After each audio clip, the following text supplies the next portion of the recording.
Ladies and gentlemen, welcome to the show. I know it's been 3 weeks since I've seen you last, and I truly apologize. Life is crazy, as I say every single time.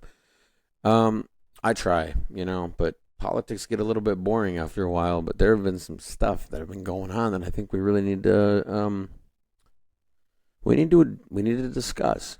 So I know that a lot of you use this as your main news source because I'm such a professional, and I truly care about journalism and I care about the truth being out there. I don't put satire in anything that I say whatsoever. Um, you know, so the weather's been getting nicer. I appreciate that. It's really good. Thank you, God. I appreciate all the rain that we've been getting. It's very nice over here. However, my grass is growing immensely, like in such a crazy way that I just can't keep up.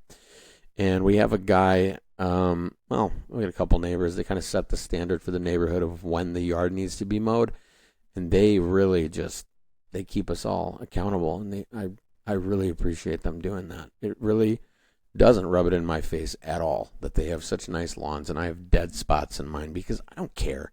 I'm 31 years old. You think my biggest accomplishment in life is my yard and the way that my grass is? No, it probably never will be, and I'm okay with that. I, my yard could be sand for all I care. It doesn't matter. My kids would probably be happier if it was sand.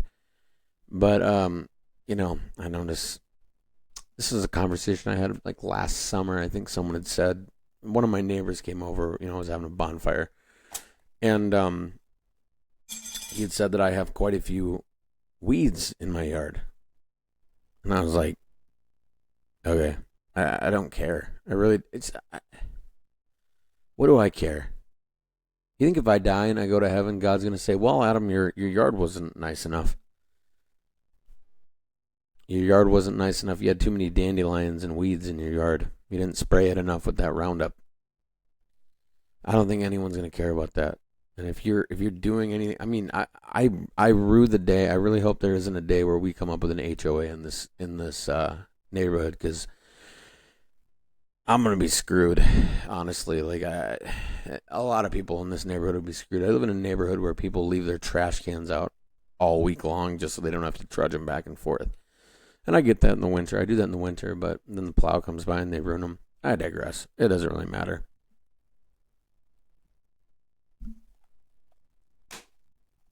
There's the dead air part.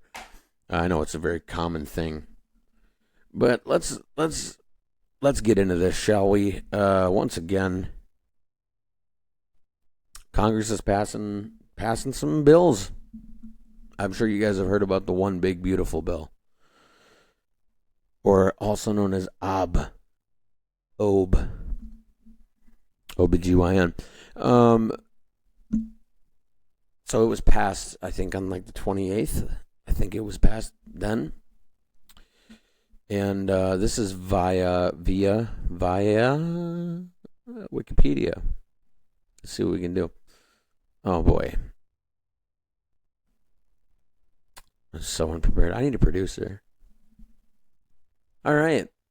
So, one big beautiful bill act. I know I'm using the best and the brightest of sources for this to read about this. Wikipedia. I don't know if you guys have heard about it. It's the best information possible you could ever get because anyone can write whatever they want. So, one big beautiful bill act, or ABBA, Dancing Queen. Those guys. Sorry, allergies have been killing me right now too with the pollen count in the air. Because I am a gigantic pansy. And bees are attracted to me. Anyway,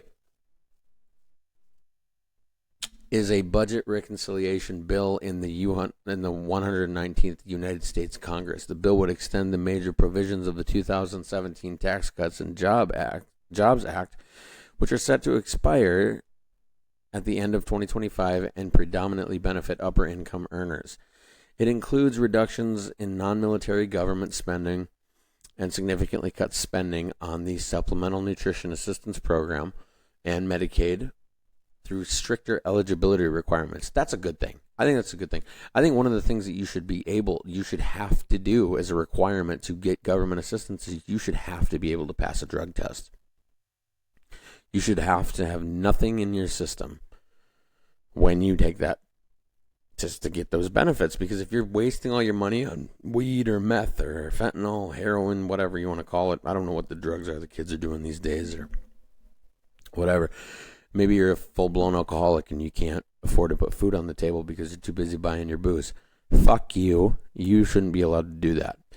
You should be allowed government assistance if you actually pass a drug test and don't screw around. I mean, come on.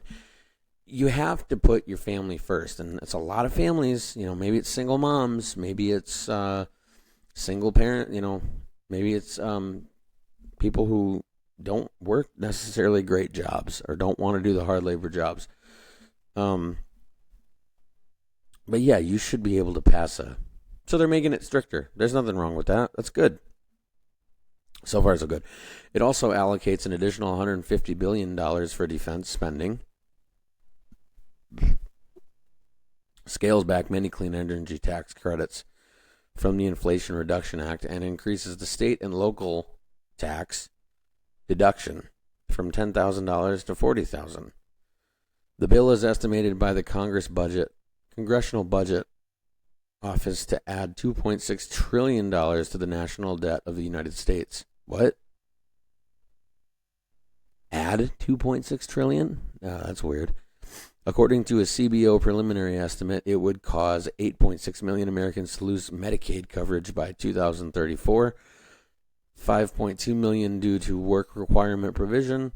It contains a number of other provisions, including restrictions on the ability to hold federal officials in contempt for failure to comply with judicial orders. So we're holding people accountable. However, the whole thing with people losing Medicaid, I guess it depends on which state you live in.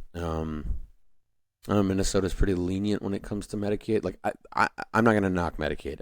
I was on Medicaid for a long time because when I was a drug addict, I didn't have insurance, but I got it when I got sober, and I utilized it when I needed it, and then when I obviously got benefits at my job, I got off Medicaid.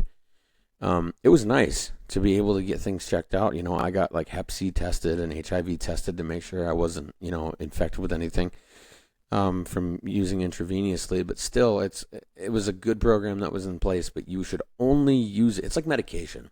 You should only use it for a short amount of time. You shouldn't have to rely on it for the rest of your life.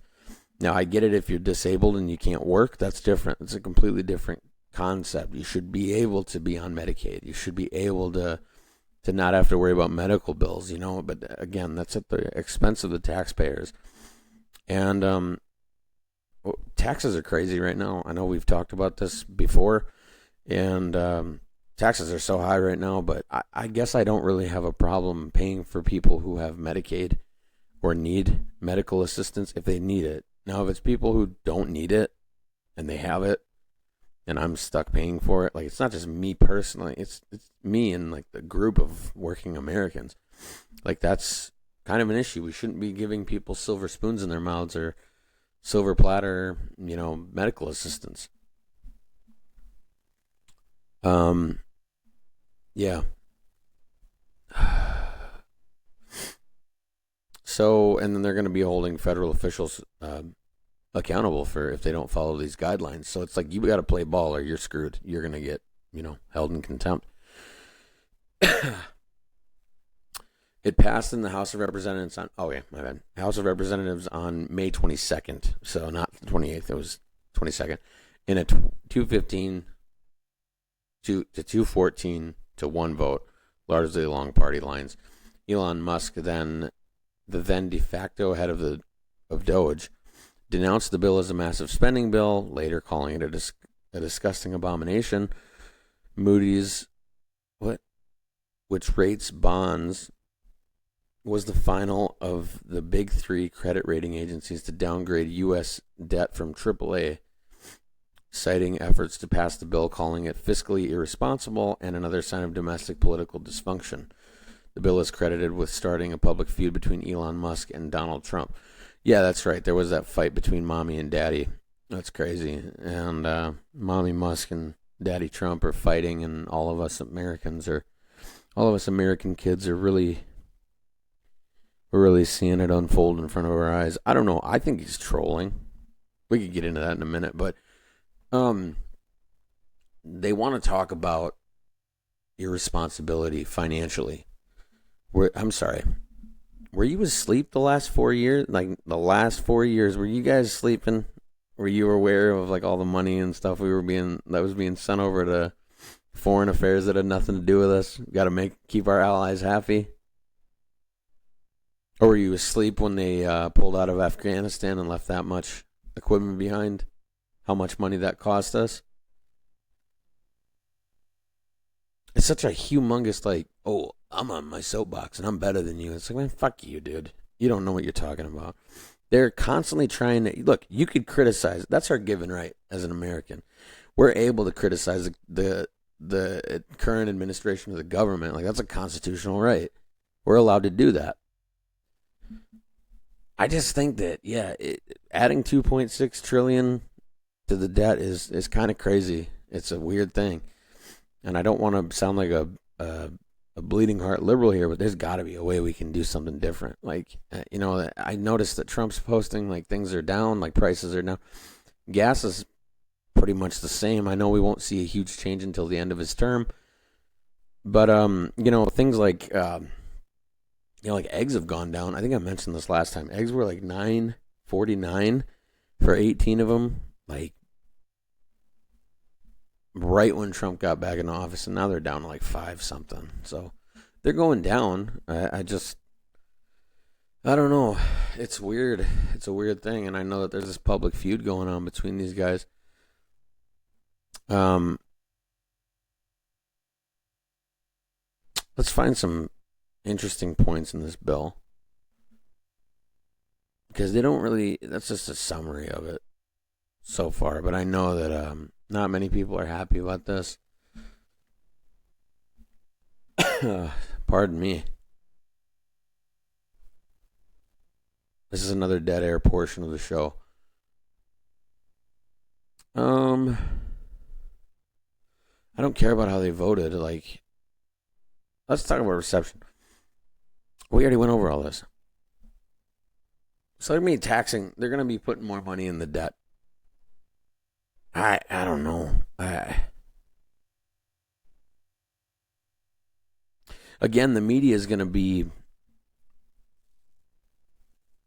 having a field day with this, and I know I am right now. So they're going to twist this all around and make it sound like it's a bad thing. I mean, adding money to the debt's not necessarily good, but there's going to be some bad things that we're going to have to go through as well, in order to somehow move on. Okay, so this is reception. Let's move on. Fuck it. I don't even know. I don't know how to go about this. Let's start with background. Following the 2024 United States elections, in which the Republican Party retained the House of Representatives and won the Senate, Republicans began negotiations on passing then-President-elect Donald Trump's domestic policies. In a meeting with Senate Republicans in December 2024, the Senate Majority Leader John Thune outlined an approach involving initial legislation on border security, energy production, and the military, while reserving tax policy. Trump, in contrast, advocated for a singular bill to resolve an impending lapse in tax cuts implemented in the Tax Cuts and Jobs Act in 2017, though the strategy faced risks from defecting members. In January 2025, Republicans met in Fort Leslie J. McNair. At the meeting, Speaker of the House Mike Johnson stated that Trump sought one big beautiful bill for his policies to more easily pass the bill. Republicans chose to use the reconciliation process, which allows Republicans to avoid the 60-vote Senate filibuster. Republicans hold a 53-seat majority in the Senate. It requires the House and Senate to pass identical instructions before passing the actual reconciliation bill. So House Concurrent Resolution 14. Initially on February 21st, 2025, the Senate approved S-Con Res 7 by 52 to 48. This was intended to be the first of two reconciliation instruction bills. The resolution allows for a future reconciliation bill containing $175 billion for immigration and border enforcement and increases the military budget by $150 billion. There's nothing wrong with that.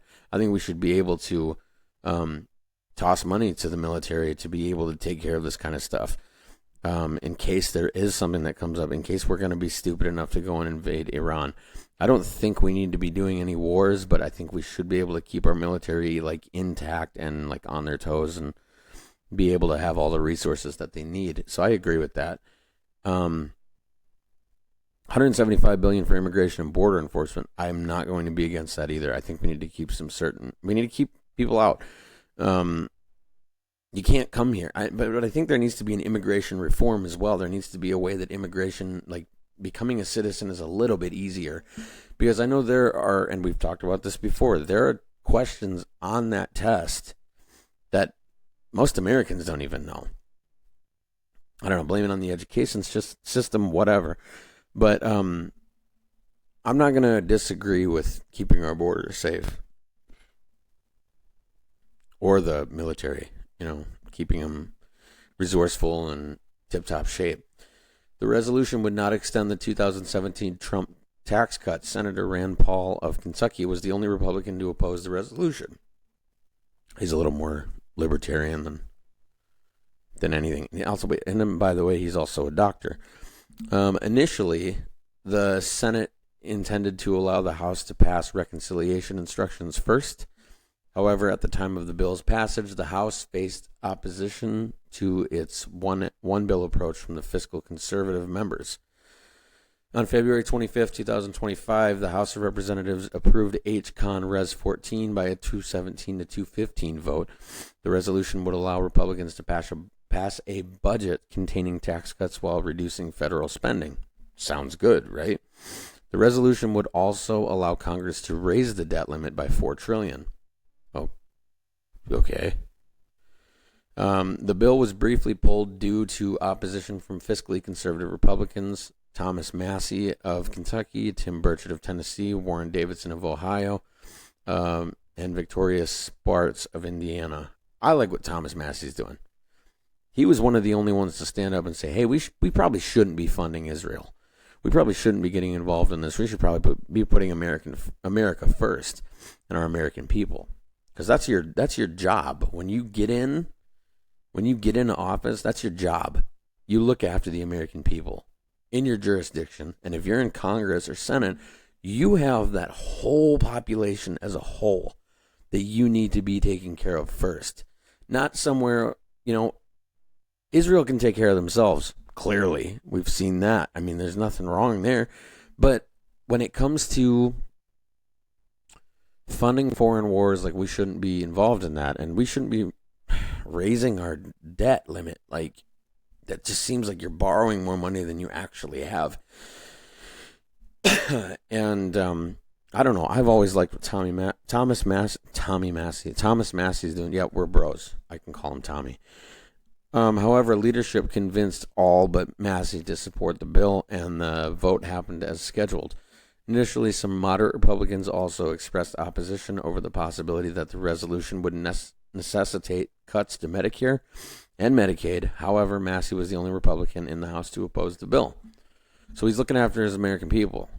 I don't see anything wrong with that. But there needs to be some sort of a reform. We shouldn't just be cutting things. We should be looking into them, like, investigationally, and doing a reform of all these programs that need to be looked into. Like, the IRS needs to be reformed.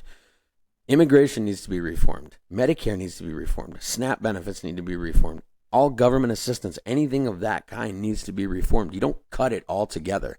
You cut it all together, what are you going to do? You have nothing. You don't have the IRS. Who's going to, well, fuck. And the IRS. That's what I say. But still, there needs to be some sort of a reform of some sort. Like that's, and I think that's what Doge was going in there doing. They were finding all this frivolous spending that didn't need to be done. And people got mad about it. People got mad about finding frivolous government spending. Like, they're stealing from Americans, and you have no problem with that. Or, you have a problem with them being caught? What are you talking about? What are you saying? Anyway, good grief, going off on a rant here. In the early hours of April 5th, next paragraph, if you guys are following along. In the early hours of April 5th, 2025, the Senate approved an amended version of H-Con Resolution 14, or Res 14, by a 51-48 vote. Unlike the House version, the Senate calls for $4 billion in spending cuts. I like that. Significantly less than the $1.5 trillion in cuts passed by the House. The bill also calls for a $5 trillion raise in the debt limit. Oh, fuck. $1 trillion more than the House. The House and Senate bills would extend Trump's 2017 tax cuts. Senator Susan Collins. Let's read into that a little bit. Actually, we'll go back. I want to read about these tax cuts. We'll just read the summary. We're not going to go into it. The act to provide for reconciliation pursuant to Titles 2 and 5 of the concurrent resolution on the budget for fiscal year 2018 is a Congressional Revenue Act of the United States, originally introduced in Congress as the Tax Cuts and Jobs Act that amended the Internal Revenue Code of 1986. The legislation is commonly referred to in media as the Trump tax cuts. Major elements of the changes include reducing tax rates for corporations and individuals. Okay, there's nothing wrong with individuals, having tax cuts. Increasing the standard deduction for family tax credits. Okay, so you're getting money. You're getting money back. Eliminating personal exemptions and making it less beneficial to itemize deductions. Limiting deductions for state and local income taxes and property taxes. Further limiting the mortgage interest deduction. There's nothing wrong with that. Like, interest rates on mortgage rates are just insane now. I don't know what they're at currently, but I know what they're at for my house, and it's not good. We're getting eaten alive here. Reducing the alternative minimum tax for individuals and eliminating it for corporations. Okay. There's nothing wrong with that. Doubling the estate tax exemption and reducing the penalty for violating the individual mandate of the Affordable Care Act to $0. The New York Times has described the TCJA as the most sweeping tax overhaul in decades. Most of the states introduced by the bill went into effect January 1st, 2018 and did not affect 2017 taxes. Many tax cut provisions contained in the TCJA notably including individual income tax cuts. Tax cuts are good, right? Are tax cuts good? You're not paying as many taxes, right? Like, that's a good thing. Let's go to income or impact. Let's do that. So a 2024 study on the impact of the TCJA found that the TCJA clearly raised federal debt and increased after-tax incomes, disproportionately increasing incomes for the most affluent. Its effects on GDP and median wages seem modest at best, although clear counterfactuals are difficult to identify. The impact on investment is less certain. I don't invest. I should, but I don't. Another 2024 study, which analyzed the corporate tax cut in the TCJA, which was the largest such cut in U.S. history, found that the tax cut reduced corporate tax revenue by 40% and increased corporate investments by 11%. The study also found that the corporate tax cut increased economic growth and wages by less than advertised by the act's proponents. A 2025 study found that the 20% deduction for pass-through business income resulted in a 3 to 4% increase in business incomes. However, aside from that, there was little evidence of changes in real economic activity as measured by physical investment wages to non-owners or employment. According to 2007, this is for the taxpayer estimated impact. According to a 2017 report by the Nonpartisan Tax Policy Center, the TCJA was expected to lower taxes by an average of $1,600 in 2018 and 2025. The top 20% of Americans by income were projected to receive roughly 65% of the tax savings. The TPC estimated that the bottom 80% of taxpayers' incomes under $149,400 would receive 35% of the benefits in 2018, 34% in 2025, and none of the benefit in 2027, with some groups incurring cost. TPC also estimated 72% of taxpayers would be adversely impacted in the 2019 and beyond. If the tax cuts are paid for by spending cuts separate from the legislation, as most spending cuts would impact lower to middle income taxpayers and outweigh the benefits from the tax cuts.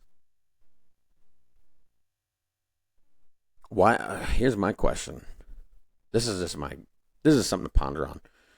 If you're in the top 20% and you're only receiving 65% of the tax savings, why aren't we receiving 100% of that? Like, why aren't we getting our tax? Like, that's a refund, right? Like, why aren't we getting our money back? Anyway, let's go back to the bill. Where were we? Okay, Senators article, or number 31 here.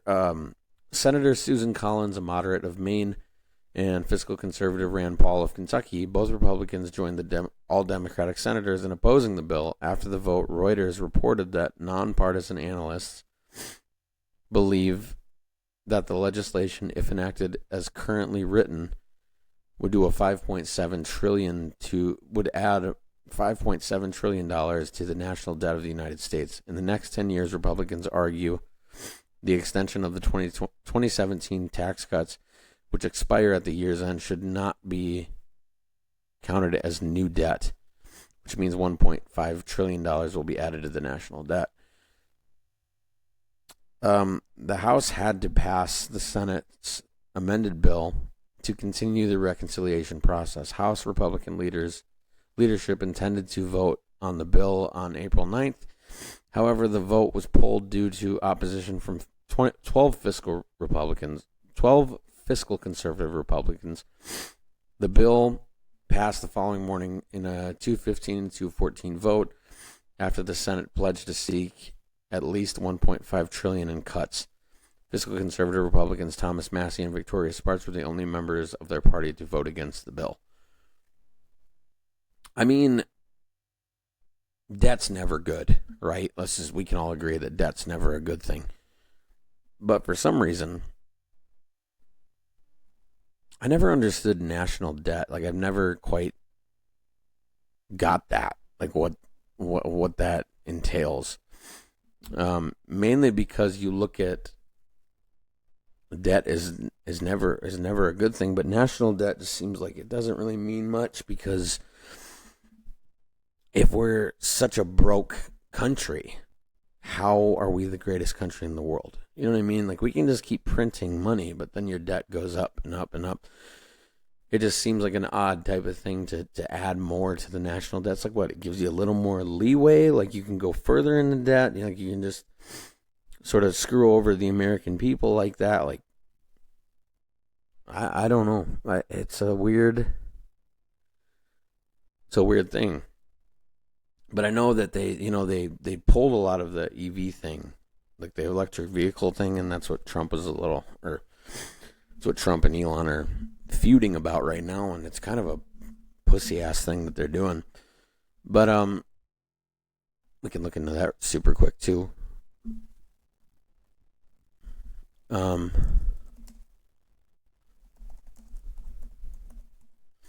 I just, personally, what I think's going on is I think that Trump or Elon is trolling.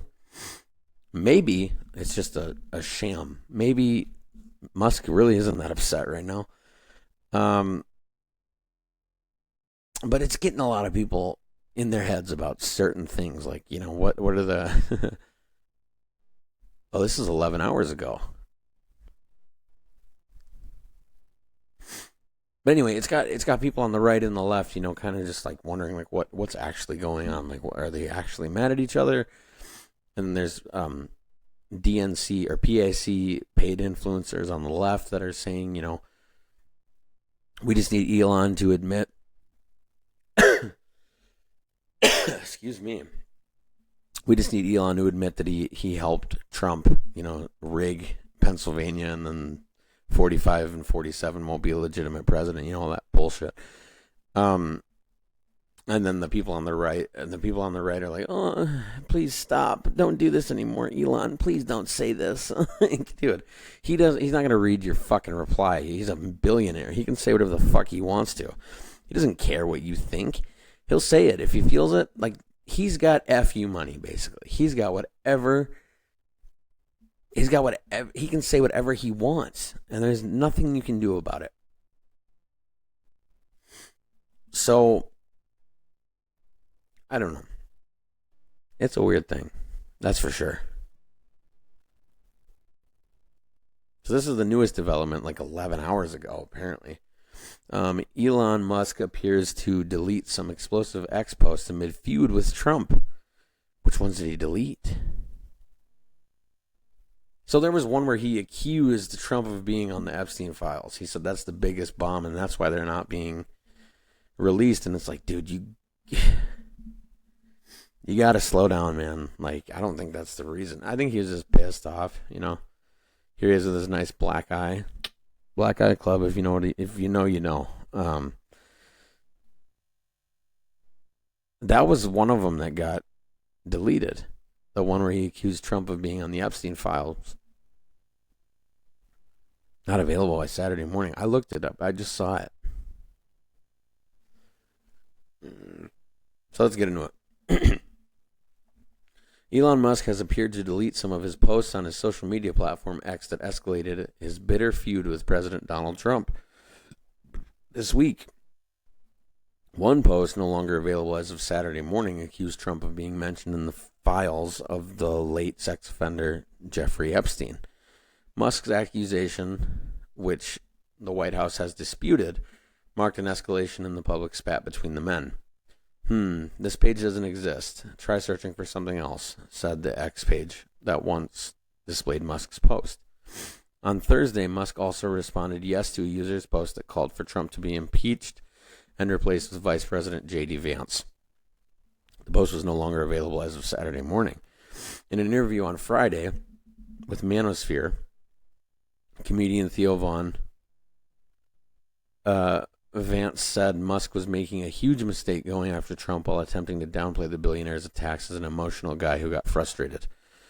It was not immediately clear why Musk deleted the posts. The White House did not immediately respond to CNBC's request for comment.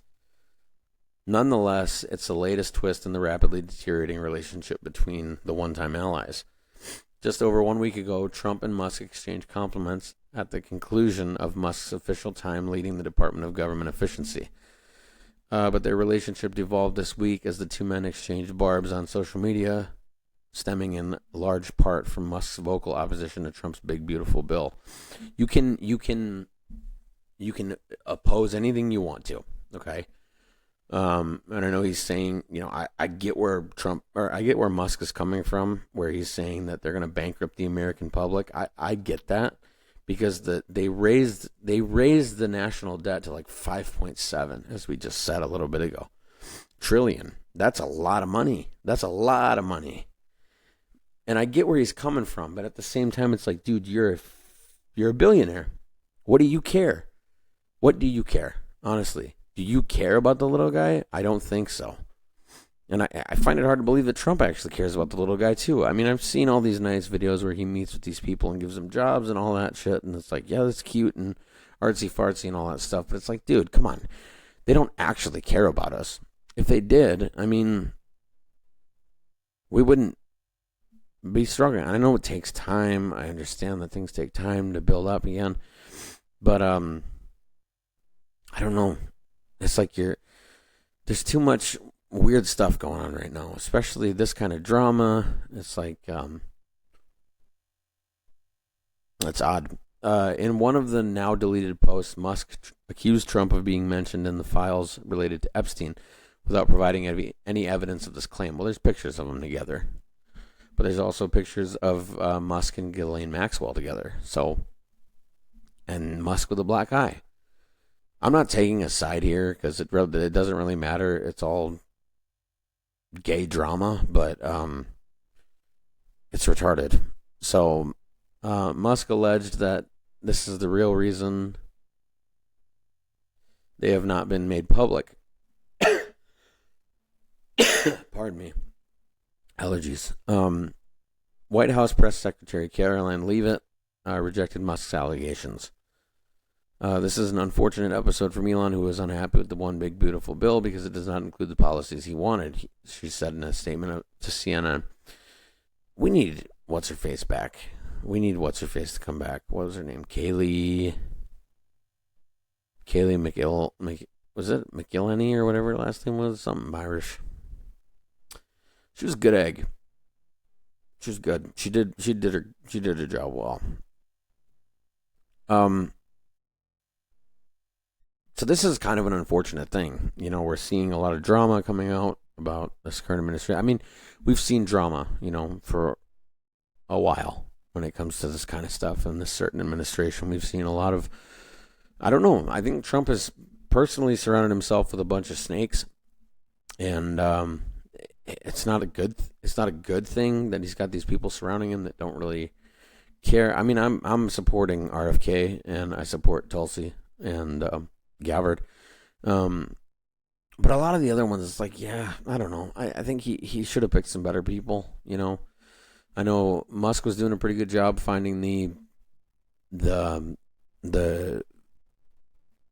what is it? The corruption within government. That was nice for him to do that. But ultimately, what did it amount to at the end of the day? We're not going to see any real results right now. We're not going to see it because you're not, if you're not paying attention to that kind of stuff, you don't see it. And I don't know. I mean, there's talks of no tax on overtime or tips. There's talks of all that stuff, but I guess I haven't really seen it yet. It's a little weird. I'll say that, and it's an odd thing to be caught up in all this drama. Some people just need to turn your phones off. You need to just not worry about all this crap that's going on, and it's not. I'm here to inform. I'm here to talk. I'm here to read articles. I'm not here to sway your opinion on certain things. You can feel how you want to feel about this. No one's going to take your opinion away from you. You can feel what you want. But if you get caught up in this real world drama, like, MTV's Real World, you get caught up in this kind of shit, you're going to go crazy. It's not worth it, and it's not good for your mental health. It's not good for anything. And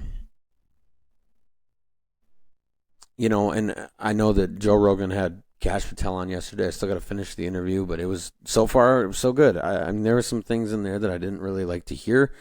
Like they got the Epstein stuff, like the footage of him killing himself and all that, but I don't know if it's actually true. And again, Kash said, like, we're not gonna change everyone's minds if they feel one thing. And I don't know if he did kill himself. I have no idea. I don't think he did, but if there's footage that shows otherwise, then okay. And they're saying they're not going to re-victimize people by showing footage that was on the island. I mean, I understand that point of view. I get that. You don't want to make these victims relive it if it's put out if it's just clipped everywhere and you just see it all over social media. Like, that's not going to be good for anyone. But I don't know. It's sort of I don't know what to think about this administration. I know that they're doing some good things, and they're doing some not so great things. It's kind of things where you're like, what the hell's, like, what are you guys doing? Do I think he was the best person for the job at the time? Yes, I do. And I still do think he's the best person for the job. I mean, we'd be going backwards if we had Harris in office. I mean, that's just my personal opinion. You don't have to believe that. You don't have to feel that way. But I'm not going we can still have a conversation about this. I'm not going to look at you like you're some piece of shit because you don't vote the same way I do. There are a lot of people out there in this world that are like that right now. And they think that if you don't vote the same way as them, you're not a part of their tribe and you can just screw off. You know what I mean? We just got to learn to come together and get along. We got to realize that, like, as citizens, we're in this together. This isn't about left versus right. This is about, like, us keeping our heads above water at this point. And we're going to be putting new people in every 4 years. It's not going to be something miraculous is going to happen. I mean, there's always going to be issues with every administration. There's always going to be someone who's pissed off in the corner. There's always going to be someone who's rooting for the administration. No matter what they do, they could be bombing people. And it's like, yeah, fuck it. You know, they're doing what they do. You got to break a few eggs to get an omelet. Like, you know, there's certain people who are absolutely insane. And I'm going to say this again. People on the left, extremists, you're absolutely crazy. People on the right, extremists, you're nuts. You're crazy too. It's people in the center who have common sense, and we look at life for what it is. It's not going to affect you. I mean, it may affect you who's in office. It may affect your paycheck. It may affect your interest rates. It may affect the fact that you can put food on the table. Yeah, it may affect all that. But we just have to learn to adapt and move forward and not be so worried about what the big man in office is doing. Like, at the end of the day, it's not going to matter. It's not going to matter because we have no voice. And I know not many people listen to this podcast, but it's okay. It doesn't matter. You know, I like to talk. I like to talk about things that plague me or things that concern me. Like, I have small kids. I'm worried about their future. I'm worried about, like, you know, how we're going to put food on the table, how we're going to pay for this house. They're very real things, you know. They're very real things to be worried about. I mean, being an adult sucks. If you were a kid again, and you had like 3 things to say to yourself, like, what would you tell yourself? What would you tell your 18-year-old self? I would tell myself, you know, keep going. Because guess what? One of these days you're going to wake up and you're 31 and you're going to be like, you know what? My life's not that bad. It's not that bad. Could be worse. I could still be hooked on drugs. I mean, there are people out there who are being plagued by the weight of addiction. And it's so sad to see this country just fall apart. And I'm hoping they can get that figured out and taken care of, the whole fentanyl crisis and the opioid crisis and, you know, people cooking meth out of their fucking trailers and, you know, in the sticks somewhere and distributing it or smuggling it across the border. Like, we're never going to get it down to zero. We're never going to get it down to zero. The only person who can get it down to zero, if you're a drug addict and you're listening to this, the only person who can get that change in their lives is you. You're the only one who can do it. No one else can do it for you. And I know I'm all over the place. I'm not really making any sense right now. But we got shootings going on. We got firebombing attacks going on. It's like this world is just so crazy. And it sucks to be on the sidelines watching it. Every time you read a news headline, they're going after Trump or there's someone who got killed. And it's like, man, can we just stop? Can we just stop worrying? Obviously, my prayers go out to the families who were affected by these bombings and all the, you know, the shootings. You know, it's going to cause a lot of trauma in your lives. You're going to have to go to therapy. You're going to have to talk to someone about it. You got to talk to somebody about it. There's nothing wrong with that. Don't be so prideful that you don't ask for help anymore. And it goes with the same. All these nicotine pouches are really giving me a run for my money. It goes for the same with people in recovery. You know, I mean, your life may suck right now, but you can make it better. You can make it so much better. And just don't give up. Don't give up because you got your whole life ahead of you. And politics are just something that are fun to talk about. And, you know, I do appreciate you guys hanging out. I appreciate you guys listening. This will be out tomorrow or tonight. But anyway, you guys have a good night. Have a good rest of your weekend. Peace out.